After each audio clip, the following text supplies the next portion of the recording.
ജനുവരി 8 വിശുദ്ധ ക്ലൗദിയൂസ് അപ്പോളിനാരീസ്. ജോർദാൻ നദിയിൽ വെച്ച് ഈശോ മാമോദിസ സ്വീകരിച്ചതിൻ്റെ ഓർമ്മ ദിനം കൂടിയാണ് ഇന്നേ ദിവസം. ഇതിനെ യേശുവിൻ്റെ സെക്കൻഡ് മാനിഫെസ്റ്റേഷൻ ഓർ എപ്പിഫനി എന്നുകൂടി വിളിക്കുന്നുണ്ട്. ഈശോ തൻ്റെ ദൈവത്വം വെളിപ്പെടുത്തുന്നതിൻ്റെ രണ്ടാമത്തെ അടയാളം. അതേപോലെ തന്നെ ഈ തിരുനാളിനെ ഈസ്റ്റേൺ ചർച്ചിൽ തെയോഫനി എന്നുകൂടി വിളിക്കുന്നു. യേശുവിൻ്റെ മാമോദിസ സമയത്ത് യേശു, പരിശുദ്ധാത്മാവ്, പിതാവായ ദൈവത്തിൻ്റെ സ്വരം, ഇങ്ങനെ 3 പേരുടെയും സാന്നിധ്യത്തെ വെളിപ്പെടുത്തുന്നതുകൊണ്ടാണ് തെയോഫനി എന്നുകൂടി വിളിക്കുവാൻ കാരണം. വിശുദ്ധ ക്ലൗദിയൂസ് അപ്പോളിനാരീസ് AD 190 അദ്ദേഹം ജീവിച്ച് മരിച്ചു എന്നാണ് ചരിത്രം രേഖപ്പെടുത്തിയിരിക്കുന്നത്. ഫ്രീജിയയിൽ ഹീറാപ്പോലീസിലെ മെത്രാനായിരുന്നു അപ്പോളിനാരീസ് ക്ലൗദിയൂസ്. ജനനവും മരണവും എന്നാണെന്ന് നമുക്ക് വ്യക്തമായ അറിവില്ല.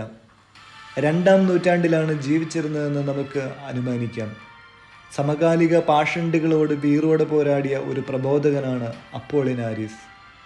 പാഷണ്ഡികൾക്കെതിരായി പല വിശിഷ്ട ഗ്രന്ഥങ്ങളും അദ്ദേഹം എഴുതിയിട്ടുണ്ടെന്ന് വിശുദ്ധ ജെറോം പ്രസ്താവിച്ച് കാണുന്നുണ്ട്.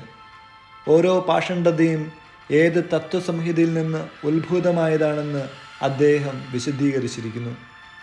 അദ്ദേഹത്തിൻ്റെ ഏറ്റവും വിശിഷ്ടമായ ഗ്രന്ഥം മാർക്കസ് ഔറേലിയസ് ചക്രവർത്തിക്ക് അദ്ദേഹം സമർപ്പിച്ച ക്രിസ്തു മതത്തിനൊരു ക്ഷമാർപ്പണം എന്നതാണ്.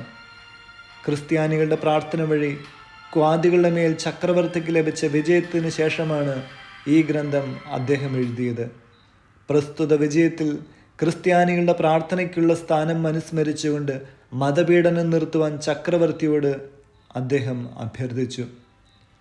ക്രിസ്ത്യാനികളെ അവരുടെ മതവിശ്വാസത്തെ പ്രതി കുറ്റപ്പെടുത്തുന്നവർക്ക് വധശിക്ഷ നൽകണമെന്ന് ചക്രവർത്തി വിളംബരം ചെയ്തെങ്കിലും മതപീഡനം പിൻവലിച്ചില്ല. തന്നിമിത്തം ക്രിസ്ത്യാനികൾ മർദ്ദിതരായി. അവരുടെ മർദ്ദകർ വധിക്കപ്പെടുകയും ചെയ്തു. ഒരിക്കൽ ഒരു നിയമമുണ്ടാക്കിയാൽ അത് പിൻവലിച്ചു കൂടെന്നായിരുന്നു റോമൻ തത്വം. ക്രിസ്തീയ വിശ്വാസത്തെ സംരക്ഷിക്കുവാനും ക്രിസ്ത്യാനികളെ മരണവക്രതയിൽ നിന്ന് മോചിപ്പിക്കുവാനും അപ്പോളിനാരീസ് ചെയ്ത പരിശ്രമം തിരുസഭയോടുള്ള നമ്മുടെ സ്നേഹം വർദ്ധിപ്പിക്കട്ടെ.